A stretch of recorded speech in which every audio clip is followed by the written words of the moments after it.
आत्ताची जी ही बातमी आहे ती दादांत खोटी आहे। अजित पवार गटाला बहुतेक पार्थ पवारना राज्यसभेत पाठवण्याची घाई झाली असेल।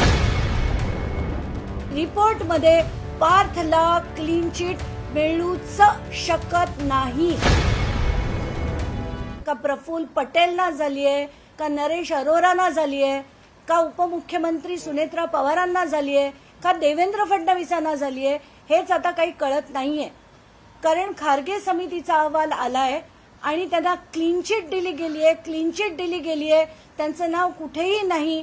असं एकदा नाही तर दोनदा एकच वर्तमानपत्र छापतं, तोच फोटो वापरतं, तोच मजकूर वापरतात आणि तीच बातमी पेरली जाते। आता हे देण्याच्या आधी असं सांगितलं जातं की सूत्रांकडनं माहिती मिळाली आहे की त्यांना क्लीन चिट मिळाली। कोण ही सूत्र आणि अशा सूत्रांच्या माहितीवर बातमी चालवणं कितपत योग्य आहे?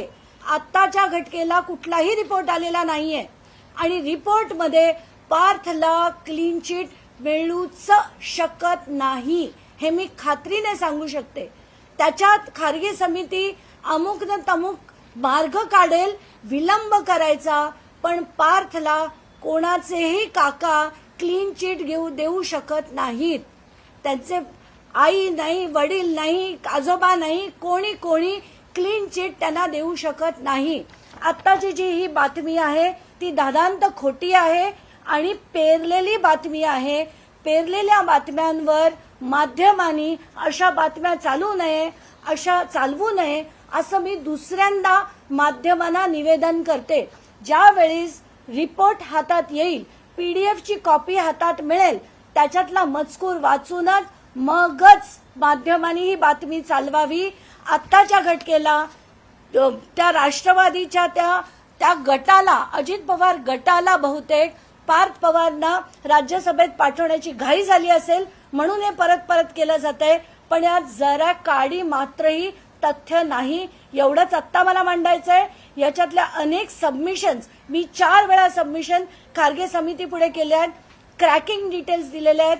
कुठल्याही पद्धतीने खारगे समिती त्यांना त्याच्यातनं क्लीन चिट देऊच शकत नाही।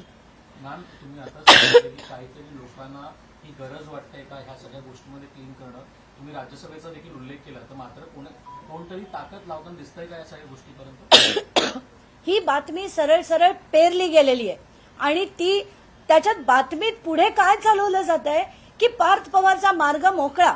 आता खारगे समितीचा अहवाल आणि त्याच्या पुढचं हे वाक्य, त्या वाक्यावरनच कळतंय की ही बातमी खोटी, पेरलेली, त्यांच्या गटाकडनं पेरलेली किंवा त्या सगळ्या राजकारण्यांनी युती म्हणून पेरलेली बातमी आहे का? त्याच्यात देवेंद्र फडणवीस पेरतायत का, तटकरे पेरतायत का, हे त्यांनी ठरवावं। आत्ताच्या घटनेला मी एवढं सांगू शकते की खारगे समिती असा रिपोर्ट देऊ शकत नाही।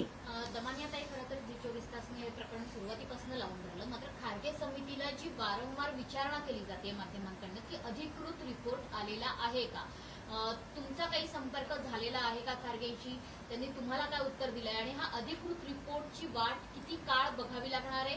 हा रिपोर्ट जाणीवपूर्वक लांबवला जातोय का? आतापर्यंत अधिकृत रिपोर्ट आलेला नाही।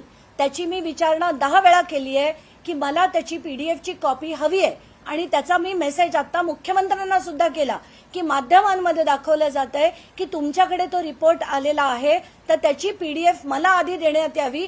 कारण 4 वेळा डिपॉझिशन मी केलंय, त्याच्या मागे मेहनत करून माझा वेळ, पैसा सगळं वाया घालून मी लढतेय ते फक्त भ्रष्टाचार संपवण्यासाठी आणि कोणालाही अधिकार नाही की त्याच्यावर त्यांनी राजकारण करावं।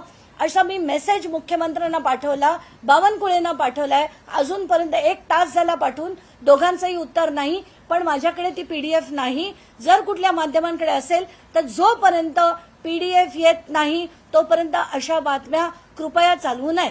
खारगे समितीला तुम्ही आवाहन करणार का की या बातमीची सत्यता, कारण अशा पद्धतीची बातमी ही एकदा नाही तर दुसऱ्यांदा येते आहे की पार्थ पवारला क्लीन चिट, मात्र या बातमीची सत्यता पडताळण्याकरता तो रिपोर्ट घेऊन खारगे समितीनं समोर यावं आणि अधिकृतपणे माध्यमांसमोर हे जाहीर करावं, जनतेसमोर हा रिपोर्ट मांडावा असं आवाहन करताय. आवाहन करून उपयोग काहीच नाहीये, कारण खारगे समिती काय कुठचीही समिती ही सरळ सगळ्या राजकीय यंत्रणेच्या अंगठ्याखाली असते.